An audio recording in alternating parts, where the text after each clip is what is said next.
This is Eric Apricot with Dr. Ben Morss. Today we're going to be talking about Olivia Rodrigo's song Vampire. Oh, sorry, vampire music is called for. I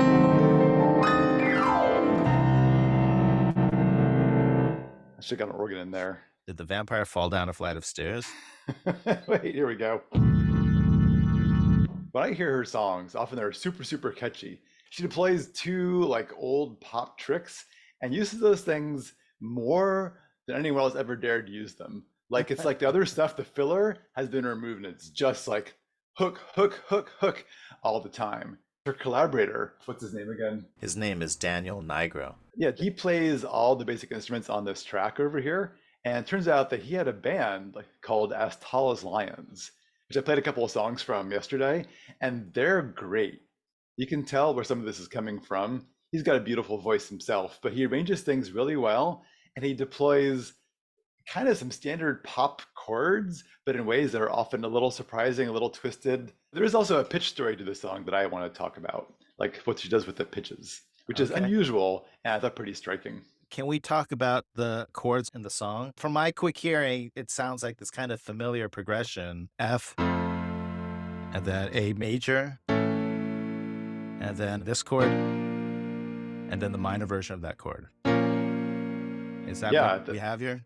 that's our verse. It's the classic major four, minor four thing. The last two chords, the B flat and B flat minor, are the four and the minor four, and they return to one, which you've heard before in the Beatles, like in songs like In My Life, when they go, In my life, I love you more. When Britpop became a thing in the 90s, bands wanted to sound like the Beatles, and they copied some Beatles chord progressions. Oasis, don't look back in anger, don't look back in anger, I heard her say.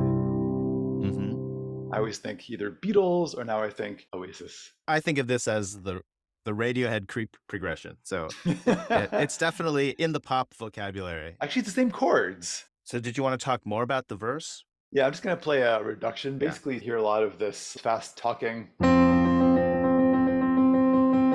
lot of C's and then C sharps.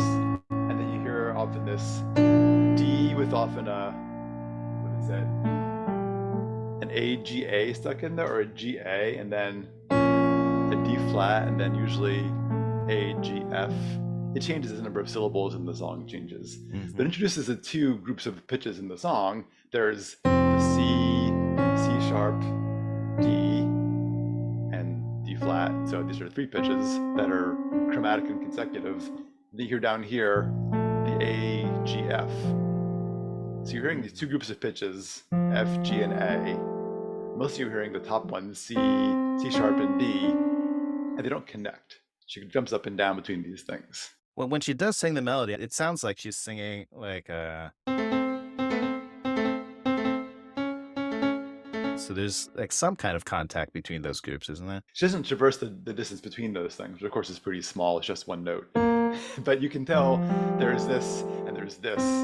But you're right, she does actually connect them in the verse there. I think you're right. She's playing these C's and C sharps along with the A, but she doesn't sing any kind of B. So there's definitely some kind of pitch being skipped there. Yeah, the B flat is not being used, and the idea of the song that there's going to be these two hooks used again and again, these two chromatic hooks, and then there's going to be two groups of notes. This is one of the keys to the song for me, is she uses this to repeatedly have the melody go D over the B flat major chord, D flat over the B flat minor chord, C, so you hear this D, D flat, C. It's three chromatic notes in a row. What's kind of incredible about this is that the other direction, the up direction, the C, C sharp, D, she gets that one too, because you have that over the first three chords. C over the F, C sharp over the A, D over the B flat, so you can go C, C sharp, D, D flat all day long. These chromatic things usually spell like catchy hook used somewhere in the middle of the song, but she uses just those things, nothing else. I've made some real big mistakes, but you make the worst one. She takes the A, G, F that were very low and brief in her voice in the verse, and they become kind of the core of the top of this melody. do, do, do. Right away, she does that.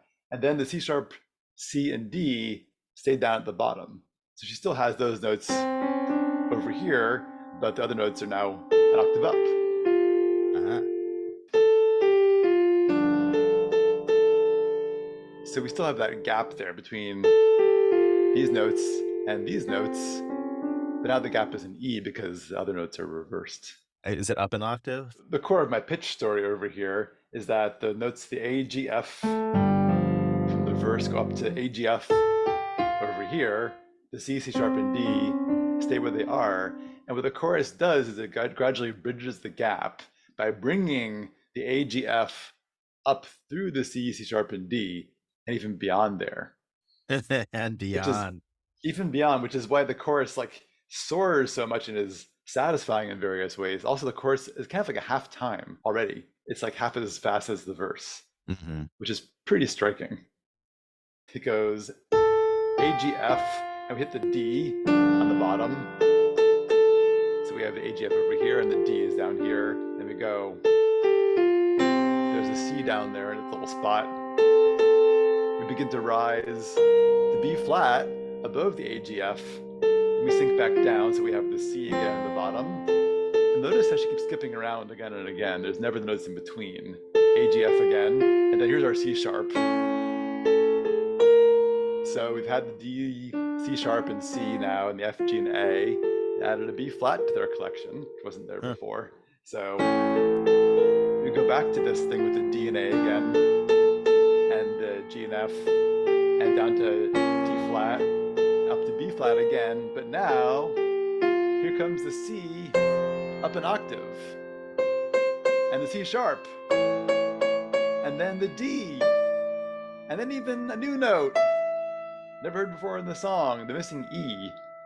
So she's taken the C, C sharp, and D, and now brought them up an octave as well. So the whole thing is rising up an octave, but she's connected them this way. And then,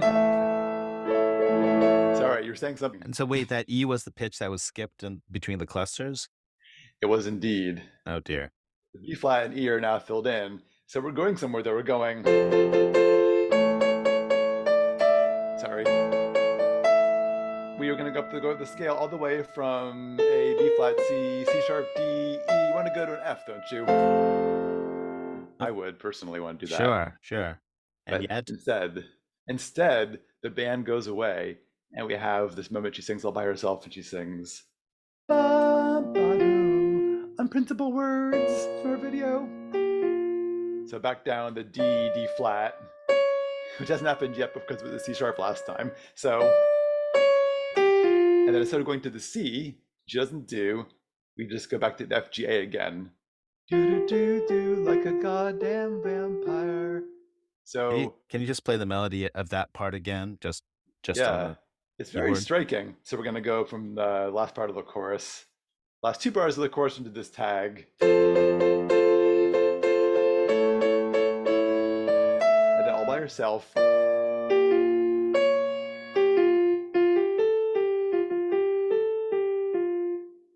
So where's our high F? And also, where's our C? Yes. Well, what happens next in the song? This very weird thing happens in the song in the arrangement, which is super clever. Remember the bit where it goes, you have this little sampled keyboard or something playing F again and again and again? Well, there it is in the band.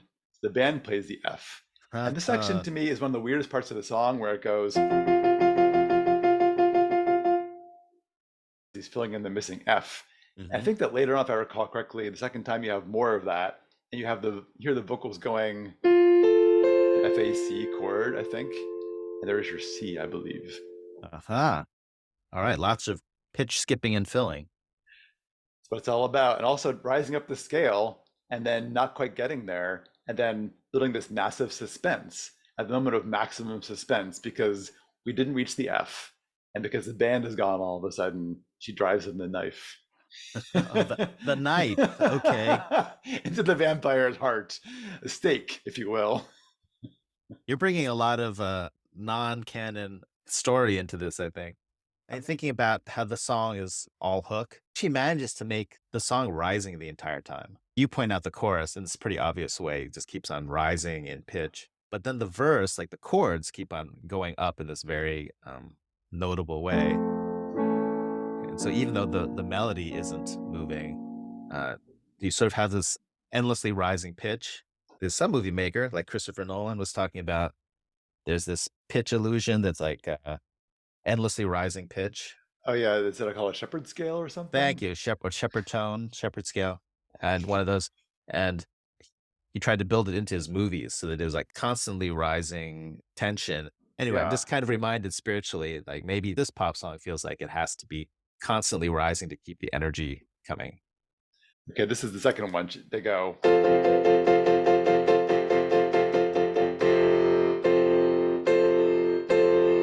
So he hits the F about 16 times. Okay. You hear this with vocals, and there's your C. Wow. So there's a story happening here, pitch wise. It's, I think, pretty clear. It definitely sounds very final when that happens.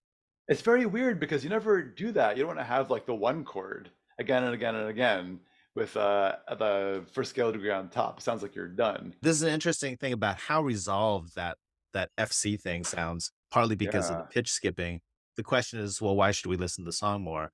And so to me, there's the arrangement keeps on changing, and maybe that explains why they keep on changing. It's like you don't want to just hear the song again because we wrap this thing up. So when you listen to the song, each of the run throughs of the verse and chorus, it sounds like they're arranged in a different kind of genre, or let's say Oh, say more genre about that. shifts. Say more about the genres you're hearing in this song. I had not considered that at all. So I love that. Are you serious? Yeah. Oh, all right. Well, okay. I was hoping you would talk about it. People you pretend to care about just what you wanted. And every girl I ever talked to told me you were bad news. You called big mistakes, but you make the worst. So the beat changes. I think they maybe have a kick drum on every beat, and it kind of sounds, I don't know, like new disco-y or something. I can't quite identify the exact genre, but it sounds very much like a genre. So is it all strange to you? It keeps on skipping those areas between those two groups of pitches. To me, it feels just kind of really unusual between the F, G, A and the C, C sharp, B. I feel like we're missing some other like melodic content I kind of miss. You know, okay, here's my version of the song. If I was gonna put, here's the verse. I kind of want to hear some sort of something which kind of combines these sections. Uh-huh. Maybe part of it is that it makes it sound a little more conversational. Like if she's talking just in pitches that are very close to each other, it sounds a bit more like talking. Oh, that's good. Because it is very conversational, right? The verse is basically a spoken bit on pitches. But instead of making it sound like operatic, the fact that they're also close to each other, and maybe even the chromaticness of it, I have to think about that. But maybe the fact that it's chromatic makes it feel like it's more conversational and Hmm. honest and authentic or something like that, right? Speaking of operatic, also, in opera, it was frequently done back in the old days to have a section which was kind of like spoken on pitches, very fast pitches. It Okay. was sung, but it felt like it was speech. And then they would actually sing an aria afterwards. First part was called recitative. They would go kind of like this. My boyfriend's broken up with me. I'm mad at the boyfriend because he broke up with me and he's really a bad person. He's kind of like a vampire. Here comes the aria. My boyfriend is a vampire. Okay, let me just clarify that we're looking at the music from a music theory point of view, but that doesn't mean that's how they wrote it or they planned every single bit of it. But that's what's in the notes, and we're trying to figure out why it sounds cool. Yes, they wrote it a certain way and arranged it a certain way with certain thoughts in their heads. We take the results and see what actually is there now and see how it's actually working for our ears now.